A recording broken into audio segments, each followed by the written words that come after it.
성경 말씀은 로마서 7장 1절로 6절까지입니다. 3절까지만 읽겠습니다. 형제들아, 내가 법하는 자들에게 말하노니 너희는 율법이 사람이 살 동안만 그를 주관하는 줄 알지 못하느냐. 남편이 있는 여인이 그 남편 생전엔 법으로 그에게 매인 바 되나 만일 그 남편이 죽으면 남편의 법에서 벗어났느니라. 그러므로 만일 그 남편 생전에 다른 남자에게 가면 음부라 이르되 남편이 죽으면 그 법에서 자유케 되나니 다른 남자에게 갈지라도 음부가 되지 아니하느니라. 이 시간에는 남편 죽으면 남편의 법에서 벗어남처럼 이런 제목으로 말씀을 드리도록 하겠습니다. 우리가 예수 믿기 전에는 양심과 율법으로 살았고 그것이 선악의 기준이었습니다. 즉 양심적으로는 도덕과 윤리에서 벗어난 것이 악이요, 율법으로는 하나님의 계명에 어긋난 것이 죄인 줄 알았고 그렇게 살면 지옥 가는 줄 알았습니다. 하나님의 율법을 주신 것은 양심으로 살던 사람에게 영적인 죄까지도 깨닫게 해서 모두가 하나님 앞에 죄인됨을 알게 하려는 것입니다. 그렇게 되어야만 하나님의 보내시는 예수로 구원 얻을 수 있기 때문입니다. 바로 그 죄값을 예수 그리스도 오셔서 담당하시고 죽으신 것이요, 그러나 사흘 만에 부활하셨으니 곧 죽음의 권세를 깨신 것입니다. 그러므로 이제는 누구든지 예수를 구세주로 믿기만 하면 지옥에서 벗어날 수 있는 것입니다. 그러므로 예수 십자가 사건 이후로는 선과 악의 기준이 바뀐 것입니다. 이제는 예수를 믿느냐 안 믿느냐가 선악의 기준입니다. 즉 예수께서 죄에 대하여라 하면 저희가 나를 믿지 아니하며 말씀하신 대로 예수 믿으면 천국이고 안 믿으면 지옥입니다. 예수를 구세주로 믿는 사람은 율법으로 살던 옛사람이 예수와 함께 죽은 것이요, 예수 부활하심과 함께 다시 산 것입니다. 율법은 율법 아래서 죽은 자에게는 더 이상 적용되지 않습니다. 율법은 자신이 의롭다 하는 자, 곧 살아있는 자에게만 적용되는 법입니다. 그런데 예수께서 내 대신 율법으로 죽으셨으니 이제는 율법에서 자유케 된 것입니다.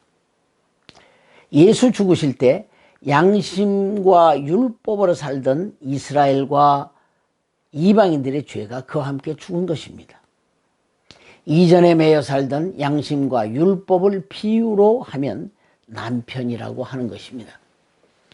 그래서 남편이 죽었다는 것이요, 남편이 죽었다는 것은 내가 매여 살던 내 양심과 율법이 죽었다라고 하는 것입니다.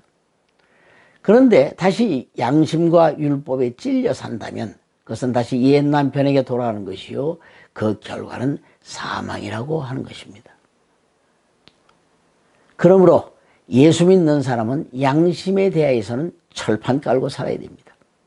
예를 들면 양심이 너 그러면 죄야, 지옥 가 라고 마구 찔러대도 맞아, 그래도 나는 해방된 사람이다, 은혜가 나를 감싸고 있기에 난 새 사람이야 라고 외쳐야 합니다. 양심에 따라 선악의 기준이 휘둘려져서는 안 된다는 것입니다. 오직 믿음으로 구원 얻는 주님의 은혜 아래 들어가야 합니다. 그 은혜의 마지막은 영생입니다. 때문에 사는 동안에 예수와 함께 죽지 아니하면 내 양심이 너를 주관한다는 것입니다. 그러나 예수 죽으실 때 양심으로 살던 나의 옛사람이 함께 죽었다라고 여기면 거기서 자유하다는 것입니다. 그러나 다시 양심에 매여 살면 너는 양심의 종이라 하는 것입니다. 이렇게 주님의 은혜 아래 살게 한 것은 이유가 있습니다. 죽었다가 다시 사신 예수께로 가서 하나님을 위하여 생명의 열매를 맺으라는 것입니다. 때문에 이제는 양심과 율법으로 말고 영의 새로운 것으로 살아야 합니다. 율법의 묵은 것으로 말고 영의 새로운 것으로 섬겨야 합니다.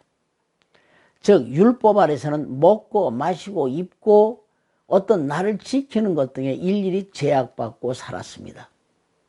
이는 어린 자를 양육하기 위해 필요한 것이었습니다. 그러나 이제는 그런 것에 매이지 말고 무엇이든 생명의 열매를 위한 목적으로 살면 된다는 것입니다. 주일이나 안식일을 지키는 것이 중요한 게 아니라 그날을 지켜야 하는 의미를 중히 여겨야 합니다. 또한 먹는 것이나 마시는 것도 주를 위하여 하면 됩니다.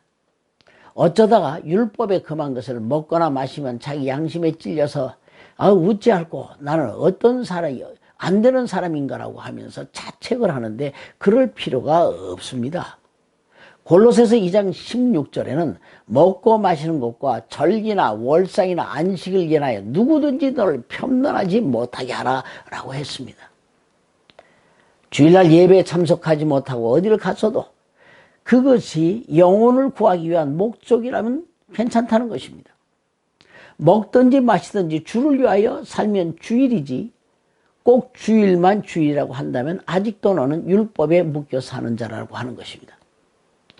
하나님은 우리에게 영원한 자유를 주셨는데 왜 그런 것에 묶여 있느냐라고 하는 것입니다. 그러나 조심해야 할 것은 아직 신앙이 어린 사람들에겐 이해가 부족하니까 충분한 설명으로 이해되기까지는 조심해야 합니다. 고린도전서 10장 20절로 27절에 보면 제사 음식을 먹어야 하나 말아야 하나 할 때 바울은 시장에서 파는 것은 양심을 위하여 묻지 말고 먹어라. 불신자 집에 가서도 그냥 먹어라. 그런데 차려놓은 사람이 이것은 제사 음식이라고 하면은 내 양심은 괜찮아도 그 사람의 양심을 위하여 먹지 말라는 것입니다. 그래서 바울은 고린도전서 8장 13절에 만일 음식이 내 형제를 실족하게 한다면 나는 영원히 고기를 먹지 아니하여 내 형제를 실족하지 않게 하리라 했습니다. 모든 것이 가하나 다 가한 것이 아니니 믿는 사람이 잘 분별해야 할 것입니다. 우리 신앙의 본질은 내가 은혜로 구원받은 것처럼 양심과 율법에 묶여있는 자들에게 복음을 전해서 하나님의 자유 아래 있게 하려 하는 것입니다. 하나님이 사람을 자기의 형상과 모양대로 만든 목적은 이 땅에서 그들 양육하여 영원한 천국에서 함께하기 위함인 것입니다.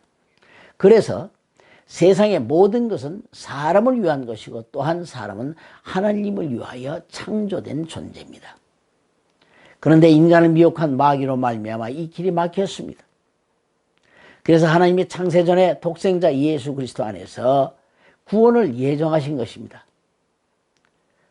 에베소서 1장 4절로 6절 말씀에 곧 창세전에 그리스도 안에서 우리를 택하사 우리로 사랑 안에서 그 앞에 거룩하고 흠이 없게 하시려고 그 기쁘신 뜻대로 우리를 예정하사 예수 그리스도로 말미암아 자기의 아들들이 되게 하셨으니 이는 그의 사랑하시는 자 안에서 우리에게 거저 주시는 바 그의 은혜의 영광을 찬미케 하려는 것이라고 했습니다. 그래서 예수 오심은 마귀의 일을 멸하고 하늘 가는 새로운 길을 열어주시려는 것입니다. 바로 그 일을 예수님이 십자가에서 죽으시고 부활하심으로 완성하셨습니다. 이제 천국 가는 길은 예수 외에 다른 길은 없습니다. 이것이 주의 은혜 아래 사는 것입니다. 우리의 행위로가 아니라 믿음으로 얻는 구원입니다. 이렇게 구원 얻은 자가 마땅히 해야 할 일은 나처럼 속고 사는 주위의 많은 사람에게 이 복음을 전하는 것입니다. 예수님도 이것을 명하셨습니다. 너희가 예루살렘과 유대와 땅까지 이르러 이 복음을 전하라라고 하셨습니다. 이런 자들에게 하나님은 결코 보상하십니다. 그래서 그 일하는 자들은 무엇을 먹을까 입을까 마실까 걱정하지 말라라고 했습니다. 그리고 이후 영원한 하늘에서는 하늘의 별처럼 빛나게 해 주시리라 약속하셨습니다. 이제 이전에 살던 방식 곧 양심과 율법 속에서 살지 말고 새 질서 속에서 살아야 합니다. 이전에 내가 살던 양심과 율법의 남편은 이제 죽었습니다. 이제는 새로운 질서로 살아야 합니다. 지금 우리의 새로운 신랑은 예수 그리스도십니다. 그러니 그리스도 안에서 살고 그리스도 안에서 그리스도를 위하여 더 일하며 나아갑시다. 아멘.